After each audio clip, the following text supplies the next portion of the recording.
go? Yeah. Okay. Good morning, everyone. Thank you for tuning in, and all of those who dialed in. I'm Constable Rob Carter, Public Information Officer with the Winnipeg Police Service this morning.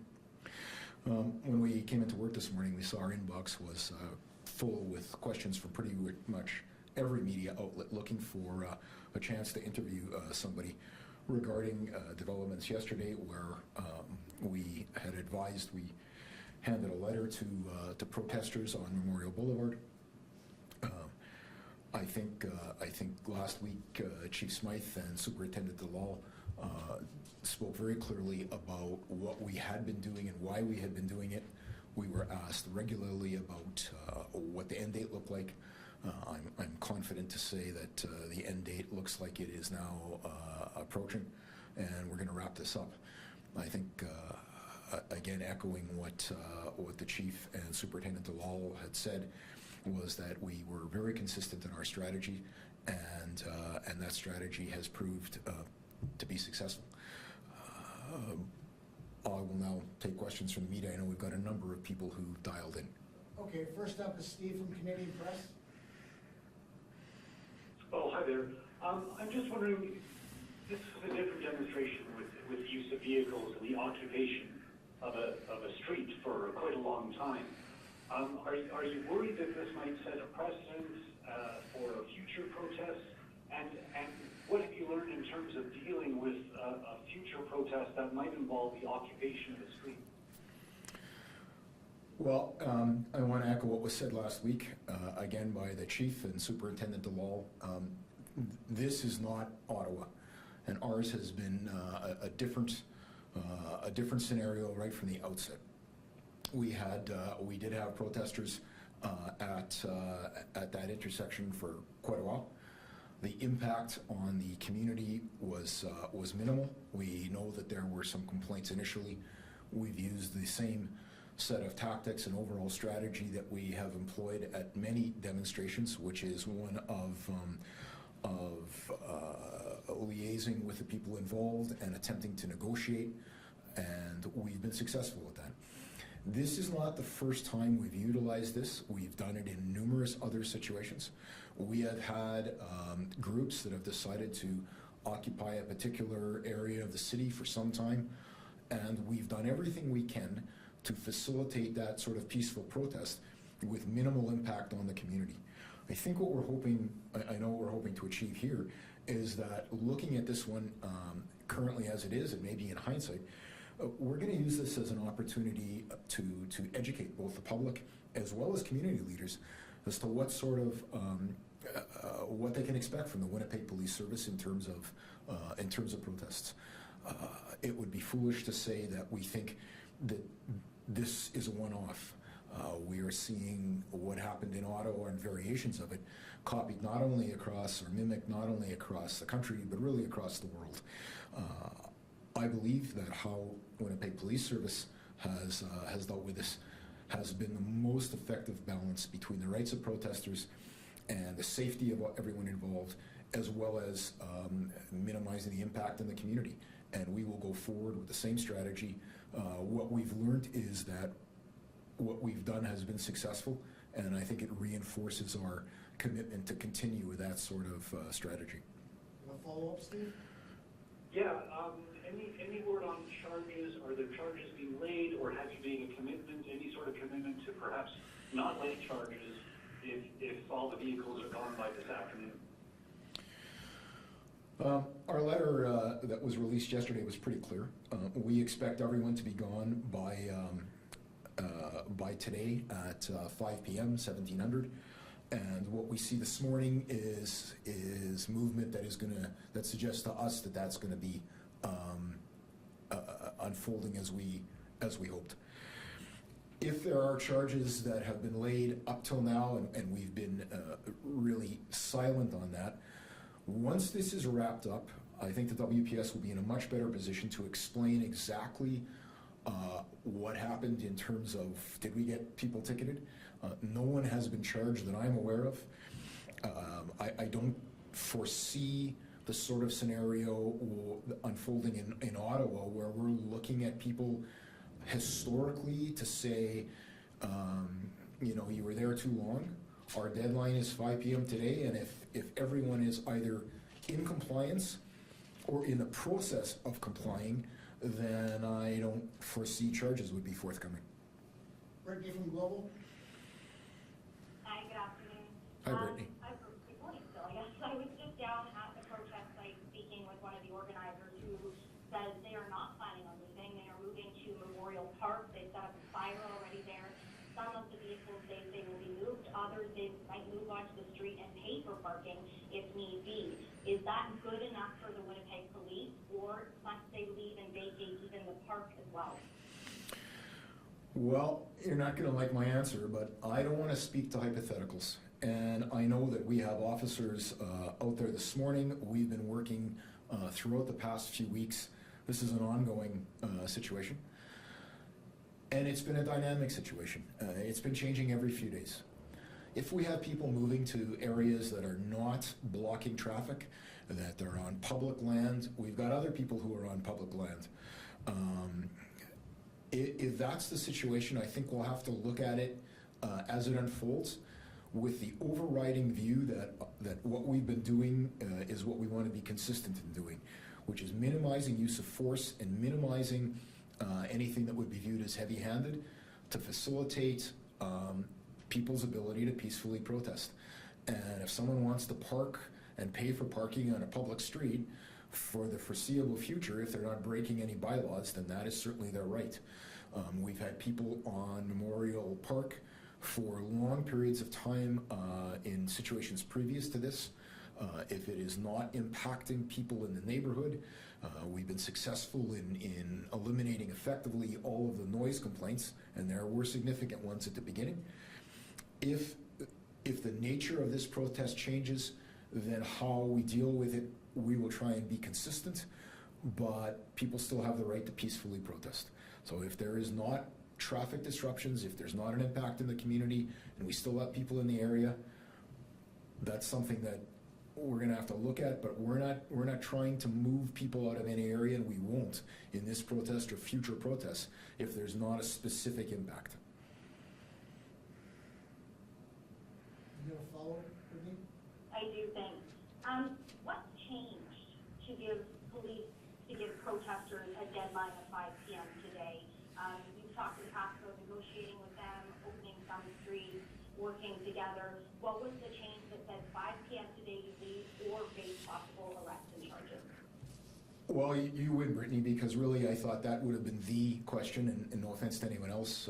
There's a lot of good points to be made here, but that is, it was in my mind really the critical question: what changed? What changed is in our ongoing discussions with people there, we realized that the WPS would not be able to assist protesters in achieving the goals that they had stated. And I believe that in our discussions with people on scene, with the protesters, they also realized that that was looking like those goals wouldn't be achieved by this strategy. Because we've developed really good dialogue with people, I think when we both reached that conclusion, what looked obvious to everyone was that the end of this was approaching. And I think once that started to unfold over the last couple of days, it meant for us the beginning of the end. We put out the letter yesterday to sort of solidify what we were expecting, so there was no ambiguity, but that process was already in play. Those, I think that was the consensus of not only WPS senior officers who are working to manage this, but the people who are on scene. Josh from CTV. Hi, Constable. I'm just wondering if you can explain under what circumstances someone may be charged with intimidation, as mentioned in the release yesterday to media outlets. What kind of circumstances might that charge be laid, I guess? I know you said no charge has been laid yet, but I'm just sort of wondering about that one.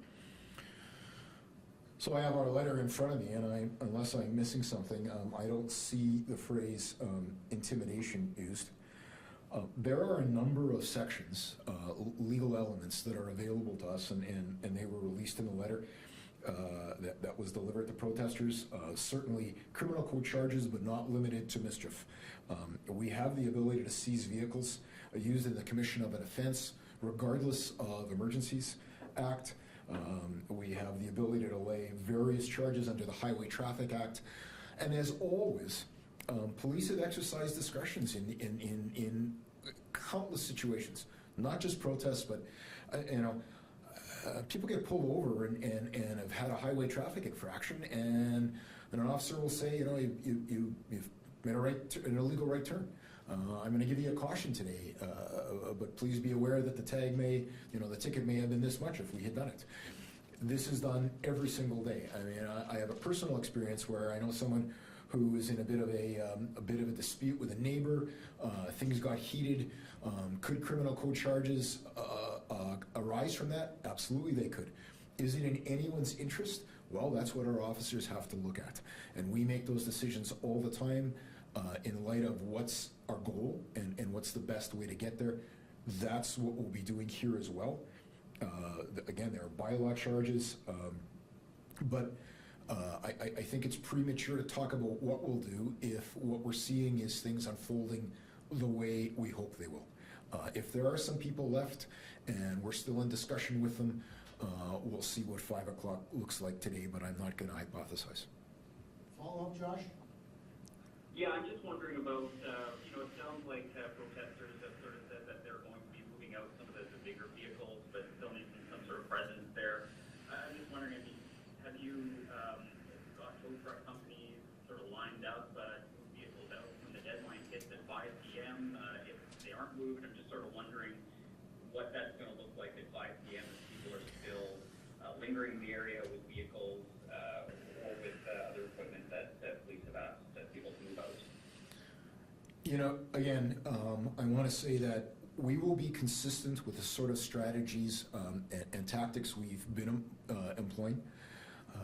If that's a situation that unfolds, we've got teams that have been working daily, looking at making preparations. I'm not going to tell you what those preparations are. We certainly are prepared for various contingencies, and people staying is one possible contingency, and we've looked at what resources we may need to deploy. That's not necessarily saying that they will be deployed immediately at 5:01. Mario from Radio Canada? Yeah, thank you for this. Well, like some of my colleagues mentioned, we are seeing some people getting installed on Memorial Park. You mentioned that you'll have to assess the situation, but can you speak a bit more about what would be a significant impact on the population that would make you act more? Well, I think there's been two issues that have affected the downtown that have been raised by people in the area, and one is impacts on traffic and on commuters. If that's mitigated, then there's nothing to talk about. The other has been noise, and up till now, of recent, we've certainly been able to mitigate that. There have been people who have been actively protesting at various areas within the ledge for a number of months. I believe there is a protest going on the east side of the legislature. It is a right to peacefully protest. And what we're trying to do is eliminate the effects of a protest that have really, to some varying degrees, impacted the citizens of this city. If people are looking to be on public land and continue to protest in a peaceful way that does not impact on people in the area, whether it's by noise or traffic flows, then we'll work to see what that looks like with minimal disruption. But again, we balance, and we have always balanced the needs of our priority is public safety, but we want to protect citizens' charter rights to peaceful protest, and we will continue to balance those two objectives. Mario, you have a follow-up? Yes. What would you say to people, residents who have been asking for almost 3 years now, 3 months, 3 weeks now for a firmer stance? What would you say to these people? This is a very polarizing situation, and we've got people who are asking for a firmer stance. I can tell you we had numerous noise complaints when we looked at it. A lot of the complaints were repeat complaints from a particular relatively small group of citizens.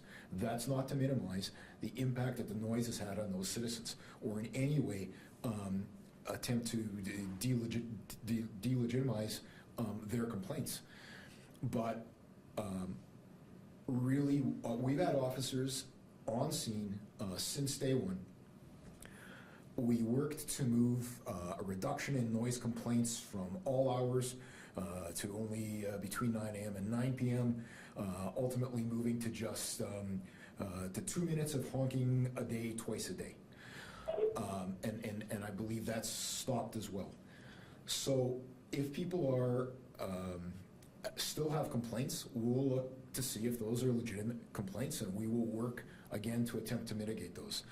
I understand people haven't been happy, some people haven't been happy, but myself, my colleagues who have been up here have been adamant in explaining that the strategy we've used has been incredibly successful in getting to the point where we are today.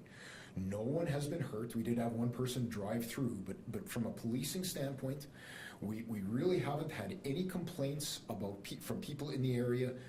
There's been allegations that people have been accosted. We have not seen that. We have officers on scene 24/7, and that's not what we saw. So I understand there's been comments in the media, comments by some civic leaders talking about disruptions, and we need to balance those complaints with what we're actually seeing in the ground, and we simply weren't seeing that. So while people weren't happy, I get that. On the other side of this are people who are not happy that they've been moved and viewed this in a different lens. I think Winnipeg Police Service has been able to balance those. We're not going to make everyone happy for sure, but this has been the least impactful of any protest that I've seen in the country, and I can tell you that our officers remain proud of how we've handled it, and it's been so successful that we will continue to use this as a blueprint for how we will deal with things. There is no expectation whatsoever that we are going to move in and bodily start to drag people out of an area. That's not how we want this to end, and it's not how it's going to end here. Chris from the Free Press. Yeah, this latest approach to bring this to an end, has it been influenced at all by the mood at City Hall or discussions with any members of City Council? All of the decisions, and I'm speaking as PIO here, I am not part of the actual decision-making process. My job is to convey that. But my understanding here is that all of the decisions regarding this protest from day one have been made in a policing environment with the understanding of police use of force and police use of powers, and that they have not been subjected to political or outside influence. Having said that, I mean, we're trying to listen to, as I've been saying here, we're trying to listen to the needs and the complaints of the community, as well as the rights and the concerns of protesters. But those aren't political decisions, those are community decisions. You have a follow-up, Chris? Yeah, what kind of presence are we going to see from police come 5 p.m.? I mean, any kind of specialty unit, will any be on hand? As I said earlier, we have we plan for contingencies. That's part of what we're expected to do. We're good at it. I'm a member of the crowd management unit. I know we've had officers working constantly, looking at what's required. But as Superintendent Dalal has said, we aren't going to be talking about contingencies and what those tactics will look like in advance. We haven't done that. We won't do that here. If and when we need to respond, it's going to unfold on scene, and everyone will be aware of it. We're not going to discuss what those eventualities might look like under the theory that this might all be moot by 5 p.m. Peggy from CBC. Hi there. I want to circle back to Brittany's question. Can you explain and elaborate what you mean when you say that protesters aren't going to achieve what they want, or when you realize that, what did they want to achieve there, and what did police want to achieve? Well, Police wanted to achieve what we've achieved, which is minimizing the impact on the community with allowing protesters to maintain their constitutional right to a peaceful protest. And I believe, we feel, we've been successful on that. There are people on both sides who are not happy, and they will continue to be not happy. We've had to balance those, and any balancing act always leaves people at one end and the other not entirely satisfied. In terms of the protesters, I'm not an expert in this. I haven't been fully briefed, but I know that some of the demands of the protesters on Broadway or Memorial were very high-level issues that no longer were looking to be totally relevant in terms of the landscape here in Manitoba. We're looking at a significant reduction in mandates here in the near future. Those were some of the original requests of the protesters. Broader societal issues and political issues are above and beyond what you're going to see at a civic level or at a provincial level, and I believe the protesters came to the realization that those objectives would not likely be achieved by remaining on Memorial. Do you have a follow-up, Peggy? Yes, I do, or a different question, actually. We heard that there's a convoy coming from Highway 59. I'm wondering if Winnipeg Police Service is prepared to deal with that, or if there's a plan to also deal with that convoy coming this way in terms of everything else you have going on today. We expect that the disruptions in the downtown area and in the city will be, or specifically in Broadway and Memorial, will be over either at 5 p.m. today or relatively soon after that. We have plans to deal with that if it doesn't unfold in the way we've indicated it needs to. We are aware and we have intelligence of other situations, and I can assure you that we have plans in place should that present itself as a concern rather than just a hypothetical one. Yes, we do, but I'm not prepared to discuss what those are. Mark from City? Hi there.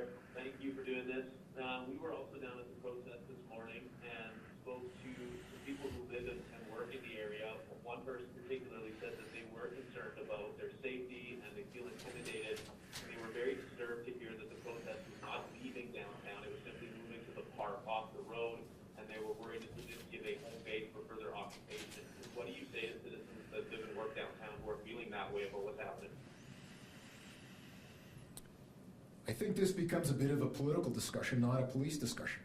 I think there are going to be people, whenever there's a protest, who are not happy with the position of the protesters. And I think in the climate we live in now in 2022, there's a fair degree of polarization. I can tell you that while people have made comments that they do not feel safe downtown, we have officers who are on scene 24/7. I've personally spoken to many of those officers who have said consistently the same message, that this is one of the most reasonable and most welcoming group of protesters they've ever encountered. That is from frontline uniform officers standing on Memorial up into including senior officers who've been in negotiations with the leaders. So while I understand that people are saying they're not happy and some people feel that the situation is intimidating, I think that is not to be unexpected when people hold vastly differing views. But that does not mean that the feelings of intimidation are actually based on reality or actually what police and law enforcement would view as intimidating. And we see examples of intimidating behavior all the time. I think we are pretty good at being able to assess the difference between what is in fact real intimidating behavior and what are perceptions. And I don't want to minimize those perceptions, but we can't alter people's perceptions.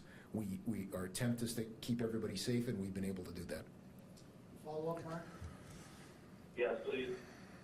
While we were there this morning, we noticed that individuals were bringing in like diesel gasoline, and there's attempts to start vehicles. People who have been familiar with the protest can already see that the vehicles are dissipating. If 5 o'clock hits and there's still vehicles there because for one reason or another they can't get started, will police help them move out, or is there like a threshold and how tow trucks will be brought in to make sure those vehicles move? Will there be an allowance, maybe till 6 or 6:30 if they're actively moving? And how will this go at 5? Well, excuse me, I made it fairly clear that I'm not gonna stand here and talk about what our specific plans are and tactics are. I can tell you, if you've seen people bringing in diesel, that if the situation was 4 or 5 days ago, would we have been allowing people to come in to bring diesel in? Certainly that didn't happen in Ottawa.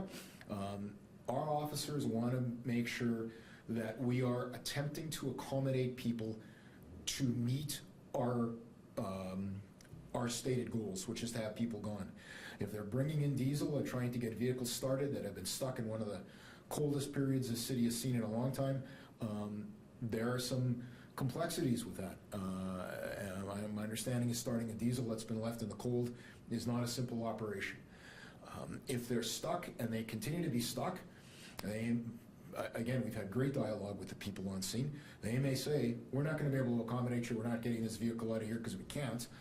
Can you help us get it moved? We are certainly going to be prepared to do that. Will we move it by force? Those are conjectural issues that I'm not prepared to look at.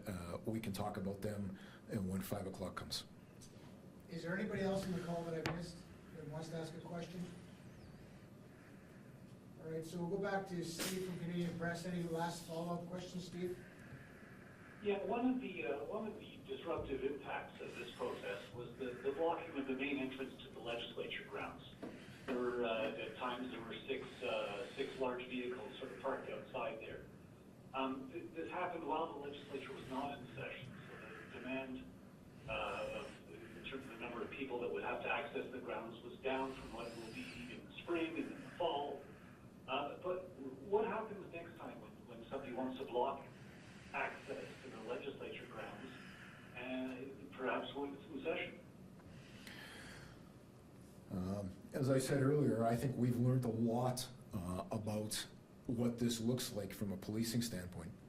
One of the things we have learned is that early attempts to liaise with protest leaders and establish dialogue has been very successful for us. And while I don't want to talk about hypotheticals, if that were the case, I think you would see dialogue utilized first and foremost, and people are going to have to be patient. I know our officers are patient.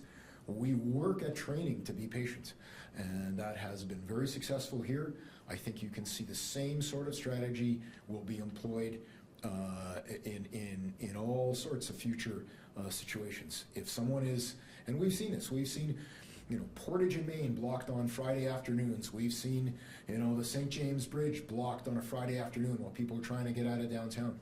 We try and balance that with the rights of protesters and with the obvious impact on people who are attempting to just run their lives.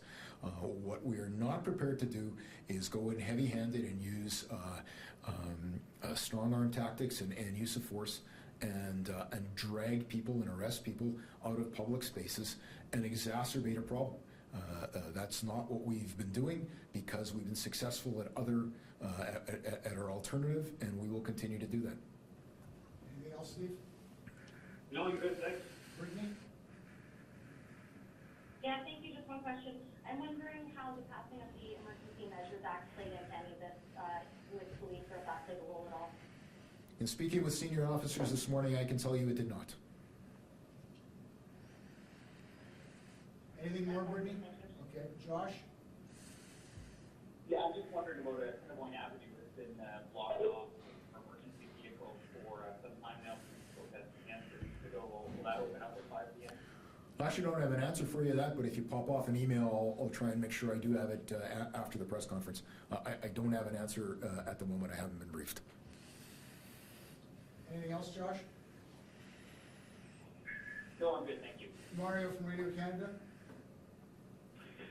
Yeah, just a quick follow-up on the Emergency Act. It's mentioned that there could be, it could be implied. What would make it used? Well, one of the powers under that act is the ability to seize assets, equipments. If there were still people remaining on Broadway, large vehicles that were having an impact on the area, we're not talking about people, sitting in a public park, but if there are still vehicles downtown, we would certainly have the ability, and as we stated yesterday in the letter released to protesters, that is certainly something in our toolbox that we could utilize. The Emergencies Act is still in effect. It applies in this situation as well. We are attempting to be as the least intrusive strategy we can between now and 5, but it is certainly something that's available to us if that's the way this situation unfolds. Anything more, Mario? No, I think I'm good, thank you. Thank you. Chris from the Free Press? Yes, what's been the cost in terms of policing, maintaining a presence, having officers down there around the clock in the city? I don't have a number in front of me. I know that that Superintendent DeLal has indicated quite regularly that once this is over, we will have a summary. I know that a lot of the officers who have been there are officers who have been temporarily assigned from other operational duties, that they weren't extra people deployed at extra cost. That is not to suggest that there hasn't been some additional personnel and resource costs, but let's look at those numbers once this is actually completely wrapped up and we can look back in hindsight. Anything more, Chris? Yeah, just one more. There was the state of emergency amid officers being off on sick leave due to the pandemic, and then you have the situation where officers are having to be on scene around the clock. Has that resulted in any kind of shortages in other areas, or put a strain on resources in other areas, or specialty work not being done as a result of this? I can tell you that Chief Smyth's declaration of some weeks ago regarding our concerns about pandemic and the service is still in effect. I can tell you that the effects of COVID on the organization have been a lessening on a daily basis. We look at that every day, and we've been able to manage that quite well. In terms of a very separate issue, deployment of resources because of the protesters, we've certainly had to juggle some personnel. I don't think it has any noticeable impact on day-to-day police operations. Peggy from the CBC? Hi there. So I know that officers have been negotiating with protesters for quite a while now. I'm wondering if you think that are protesters who are leaving because of what happened in Ottawa? Has that set a precedent for demonstrators here in any way? I'm often standing up here and asked to speak to motivation, and I usually give the same answer, which is I am absolutely unable to get inside someone's head and say what motivates them. I can't help but think that looking at what unfolded in Ottawa has made everybody reassess all sorts of things, including not only ongoing protests, but future protests. I would like to think that most of what's happened in Winnipeg is based on the work that officers have done in terms of dialogue and negotiation. Has that played into it? You'd have to go down on Memorial and ask the protesters themselves. Anything more, Peggy? No, I'm good, thank you. Thank you. Mark from City News? Are there any final questions? Okay, hearing none, we'll end this press conference. Thank you very much. Thank you very much.